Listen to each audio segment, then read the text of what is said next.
Good morning, student. I am going to start the new chapter, the colonialism and the city, the story of an imperial state. उपनिवेशवाद और शहर एक शाही राजधानी की कहानी. That chapter is based in the history and the last chapter in first term, 6 lesson. इसमें आप देखेंगे कि how the change the cities, how the change the urban area to the rural area to the urban area. और आप जानते हैं in the 16th after the 16th century so many new city established by the Britishers. क्यों किया गया? Industry आने से. The industry of set up the so many area. आप जानते हैं कि मैनचेस्टर और दूसरे शहरों में, इंग्लैंड के दूसरे शहरों में तमाम जो है नगर स्थापित हुए, क्योंकि वहां पर इंडस्ट्री है. The new setup of the industry settle so many urban areas. और उसके बाद वहां से लोग सेटल होकर के, गांव से सेटल होकर, रूरल सेटल होकर के वो लोग जो है माइग्रेट होकर के चले गए अर्बन एरिया में. और वहां पर इंडस्ट्री जब सेटल हुई तो वहां पर ज्यादातर जो लोग थे वो प्राइवेट ओनर के थे, और उन्होंने वहां पर इतनी व्यवस्था नहीं की थी कि वहां पर उनके लिए रुकने का जगह हो. तो वहां पर स्लम्स एरिया बन गए. बहुत ज्यादा पॉपुलेशन वहां ग्रोथ हुआ. उसी तरह भारत में भी जब ब्रिटिशर्स आए तो ब्रिटिशर्स आने के बाद जो है यहाँ पर तमाम इंडस्ट्री सेटअप की. और जो हमारा जो इंटरनल जो एरियाज थे, खासतौर से आप देखिएगा गंगा बेल्ट में जो बड़े बड़े नगर बसे हुए थे वो ज्यादातर they had the established near by the river. इसी तरह आप देखिएगा कि जब ब्रिटिशर्स आए तो इनका मेन जो मोटो था वो ट्रेड करना था, और ट्रेड का मेन मकसद प्रॉफिट गेन करना था. और इसमें इन्होंने इसलिए सी रूट को चुना.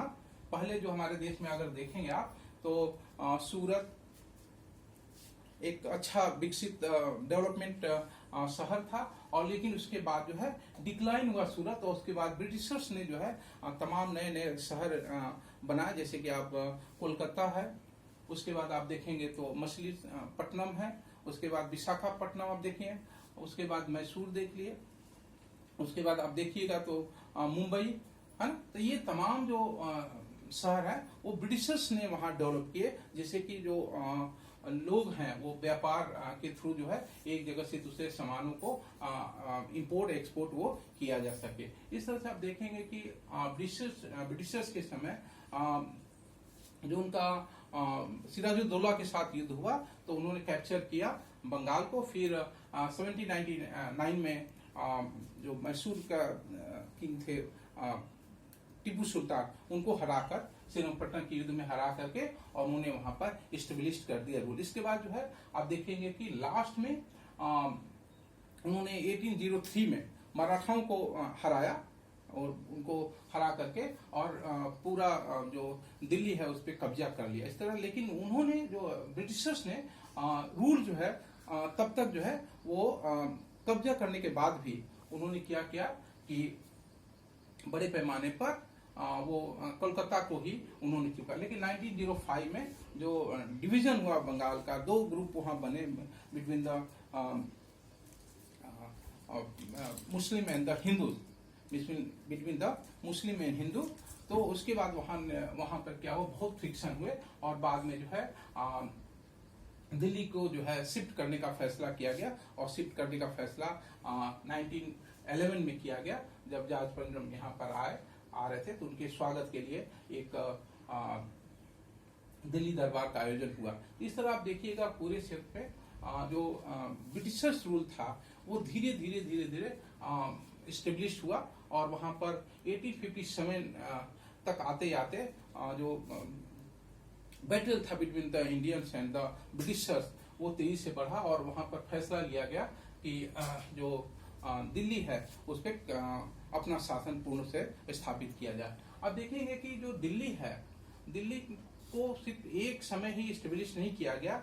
अगर आप धीरे धीरे आप देखेंगे तो अलग अलग क्षेत्रों में अलग अलग कैपिटल्स वहां थी. तो कुल वहां 14 कैपिटल्स दिल्ली में थी, और अलग अलग समय में अलग अलग शाहजहां ने शाहजहानाबाद एस्टेब्लिश किया इन 1639 में। और उसके सामने आप देखेंगे कि तो जामा मस्जिद की बड़ी सी बिल्डिंग आपको दिखाई देगी। और वहां पर चांदनी चौक आप देखेंगे। चांदनी चौक उस समय क्या था कि वो काफी जो लोग थे वो आ जा सकते, उतनी पॉपुलेशन नहीं थी, लेकिन वो बैरिकेटिंग करके बहुत इलाकों को, दिल्ली के बहुत इलाकों अलग अलग भागों में वो डिवाइड कर दिया गया। तो इस तरह देखेंगे कि बीचों बीच जो in front of the Lal Qila, red fort, वहां पर देखेंगे कि चांदनी चौक है। चांदनी चौक के बीच से एक नहर जाती थी और उसके दोनों साइड से वो नगर बसे हुए थे। बाद में धीरे धीरे जब वहां पर क्राउड बढ़ा, लोग आए, तो उसको जो है वहां पर पॉपुलेशन हुआ। इस तरह से वहां पर आप देखेंगे कि दिल्ली एक नए रूप में जो है अर्बनाइजेशन के द्वारा जो है वहां पॉपुलेशन बढ़ा। पूरे हिंदुस्तान में अगर आप देखें या इंडिया में देखें तो बड़े पैमाने पर पहले जो है पहले डी अर्बनाइजेशन हुआ था। Deurbanisation is the process, deurbanisation is the process in which the city decline and more people begin to live in the village और the rural area.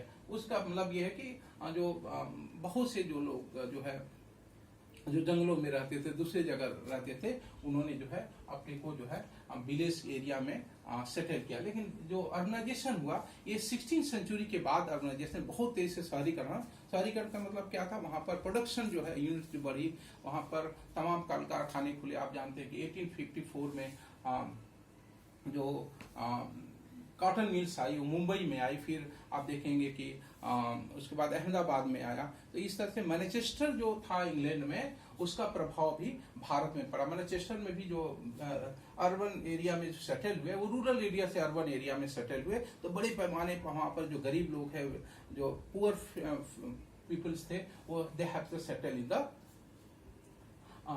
Manchester, near by the Manchester. और वहां पर उत्पादन में उनकी भागीदारी थी, सुनिश्चित की गई। उसी तरह आप देखिएगा कि रशिया में भी जो है सेंट पीटर्सबर्ग की जगह स्थान पर जो बड़े पैमाने पर अर्बनाइजेशन हुआ। भारत में आप देखिएगा तो नए शहरों में आप जो है कोलकाता, मद्रास, मुंबई, ये प्रेसिडेंसी थे, यानी वहां पर उन्होंने अपने आप को सेटल करके और उस पूरे इलाके को अपने हाथ में लेकर के उनका मतलब जो प्रोडक्शन होता था उसको वो चेन के द्वारा वो इंग्लैंड में भेज देते थे। इस तरह से आप देखेंगे कि जो दिल्ली है, दिल्ली का एक बड़ा इतिहास रहा है, हिस्ट्री रही है। वहां पर बहुत से कल्चर, सोसाइटी के लोग वहां बसे। जब आप भारत पाकिस्तान का बंटवारा हुआ तो बहुत से जो लोग थे रिफ्यूजी कैंप में भारत में आकर के रहने लगे। 50,000 से ज्यादा एक साइड में, फिर बाद में 3 लाख से ज्यादा लोग रिफ्यूजी कैंप में वहां पर रहने लगे। इसी तरह भारत से भी जो लोग पाकिस्तान में गए, पाकिस्तान से जो भारत में हिंदू से और दूसरे लोग आए, जो सिख कम्युनिटी के लोग आए, उनको बहुत से रिफ्यूजी कैंप में रखा गया। और आप उसमें कल्चर में भी आप देख सकते हैं अलग अलग क्षेत्रों में अलग अलग तरह के। अब तो बहुत से लाजपत नगर और दूसरे इलाके आप देख सकते हैं, वो रिफ्यूजी कैंप के द्वारा बनाया गया था। और आज जो आप दिल्ली देख सकते हैं उसका एक आर्किटेक्चर था जो डिजाइन किया था। 2 आर्किटेक्ट थे, Edward Lutyens and the Herbert Bakers. ये 2 आर्किटेक्ट्स थे जिन्होंने की दिल्ली को बनाने का पूरा प्रयास 20 साल लगे, लगभग 20 साल लगे जो है, जो कि दिल्ली को बनाने में इनको लगा। जो आप देखेंगे कि क्यों लगे इतने साल, क्यों? क्योंकि ब्रिटिशर्स वो जो है बहुत ओपन में रहना चाहते थे। उनका एक सिस्टम था, वो चाहते थे कि सांस और पॉल्यूशन न रहे, पॉपुलेशन फ्री रहे। तो उन्होंने जो लाल किला के सामने वाली जगह थी वो बहुत बिग क्राउड था, वहां रहना उनके लिए मुश्किल था। इसलिए उन्होंने चुना कि एक ऐसा सिस्टम डेवलप किया जाए न्यू दिल्ली के नाम से। और वहां पर सामने जो है जो आप देखेंगे इंडिया गेट, और उसके बाद प्रेसिडेंट हाउस, उसके बाद पार्लियामेंट स्ट्रीट, ये तमाम जगह तो ओपन में बने हैं। तो लुटियंस जोन्स जो है वो आप हम जब जाएंगे तो देखेंगे लुटियन जो बंगले से जो बने हुए हैं, तमाम हमारे मिनिस्टर्स के, तमाम जो हमारे जो ऑफिसर्स के, एग्जीक्यूटिव मेंबर के जो हमारे बिल्डिंग्स बने हुए हैं, वो एक पूरी तरह प्लानिंग के साथ बनी हुई है, जिसे एयर भी मिले, पेड़ भी आप देखेंगे एक सीक्वेंस के साथ लगे, सड़कें भी ओपन है वहां पर, और एक जगह से दूसरे जगह जाने में वहां पर किसी तरह कोई भी प्रॉब्लम नहीं होगा। इस तरह से आप देखेंगे कि दिल्ली में जब ब्रिटिशर्स अपनी राजधानी सेटल किया, तो जॉर्ज पंचम जो है वहाँ पे जब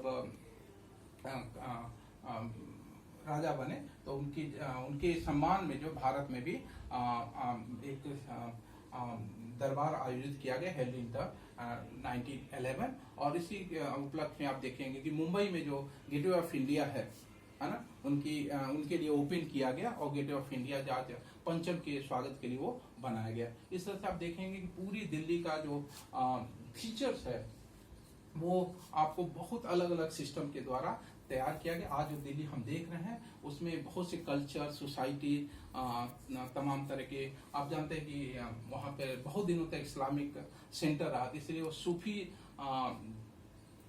कल्चर भी आपको वहाँ मिलेगा। तमाम तरह से मस्जिद वहाँ मिलेगी, तमाम तरह मास्क वहाँ मिलेगा, तमाम तरह के और भी मस्जिदें वहाँ पर मिलेंगी। और इस तरह से आप देखेंगे कि अलग अलग क्षेत्रों में अलग अलग तरह से आपको